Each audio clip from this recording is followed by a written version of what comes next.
कांग्रेस गांधी वाड्रा मुक्त भले ही नहीं हो, लेकिन यूपीए गांधी मुक्त जरूर हो जाएगी। इस बात के संकेत साफ नजर आने लगे हैं, क्योंकि सोनिया गांधी सियासत में सक्रिय नहीं हैं और जिस राहुल गांधी को वे कांग्रेस पर थोपना चाहती हैं, उस राहुल गांधी का नेतृत्व न तो उद्धव ठाकरे को मंजूर है और न ही शरद पवार को, न तो तेजस्वी यादव को मंजूर है और न ही यूपीए में शामिल किसी पार्टी को। लेफ्ट पार्टियां भले ही यूपीए का हिस्सा नहीं हों, लेकिन उनकी सियासत यूपीए के हिसाब से ही चलती है और हर मौके पर वे कांग्रेस को समर्थन देने के लिए तैयार खड़े दिखाई देते हैं।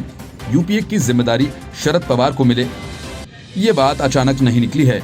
ये बात और है कि कांग्रेस और एनसीपी दोनों ही इस बात का खंडन कर चुकी हैं। लेकिन सवाल यह है कि आखिर किसी न किसी ने तो ये सुर्रा छोड़ा ही होगा। अगर चुनाव में बड़ी हार झेलती कांग्रेस अपने संकट में घिरी हुई है, पार्टी के नेता गांधी वाड्रा परिवार से मुक्ति चाहते हैं, ये बात किसी से छिपी नहीं है। शरद पवार जैसे नेता के लिए ये बड़ा मौका है और इसी वजह से पवार ने खुद कुछ दिनों पहले राहुल गांधी को लेकर ऐसी टिप्पणी कर दी कि जिसके कारण महाविकास अघाड़ी सरकार में संग्राम छिड़ गया। और अब पवार के पिछलग्गू शिवसेना के नेता संजय राउत ने जो बात कही है, उसके साफ मायने हैं कि पवार को यूपीए का चेयरमैन बनाया ही जाना चाहिए।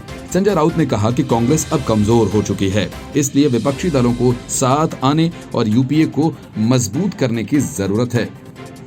राउत ने कहा कि शिवसेना उसका स्वागत करेगी, लेकिन मैंने सुना है कि उन्होंने इस प्रस्ताव को नकार दिया है।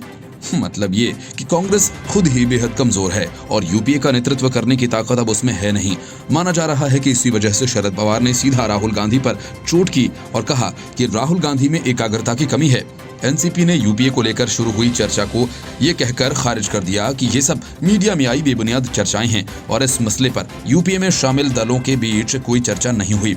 कांग्रेस को शिवसेना की टिप्पणी बेहद नागवार गुजरी। संजय निरुपम ने ट्वीट कर राउत के बयान पर कहा कि दिल्ली से मुंबई तक राहुल गांधी के खिलाफ जो भी अभियान चल रहा है, शरद पवार को यूपीए के चेयरपर्सन बनाने का शेगुफा उसी का हिस्सा है। निरुपम ने कहा कि इसी अभियान के तहत 23 हस्ताक्षर वाली चिट्ठी लिखी गई थी।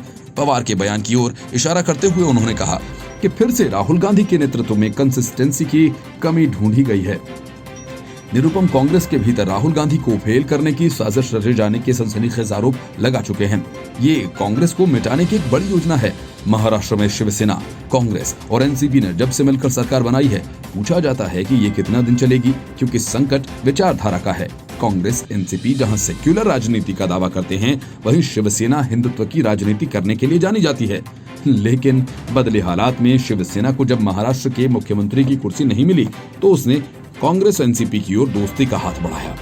लेकिन सरकार बनने के बाद से ही शिवसेना और एनसीपी ने कांग्रेस के साथ दोयम दर्जे का व्यवहार करना शुरू कर दिया। सरकार में कांग्रेस की न तो कोई पूछ है, न ही कोई हैसियत। बस सत्ता के सीमेंट से कांग्रेस चिपकी हुई है। ये बात राहुल गांधी ने भी कही थी कि सरकार के फैसलों में कांग्रेस को शामिल नहीं किया जाता। यूपीए में शामिल जितने भी दल हैं, उनमें कांग्रेस सबसे बड़ी है। 4 राज्यों में उसकी सरकार है और वरिष्ठ नेताओं द्वारा स्थायी अध्यक्ष के चयन को लेकर पार्टी में आंतरिक चुनाव कराने की पुरजोर मांग के बीच वह लुंज-पुंज हालत में दिखती है। अगर वक्त रहते कांग्रेस ने कोई ठोस कदम नहीं उठाया, तो यूपीए उसके हाथों से छिटक सकता है और नहीं तो यूपीए के समानांतर एक दूसरे विपक्षी गठबंधन का उदय हो सकता है।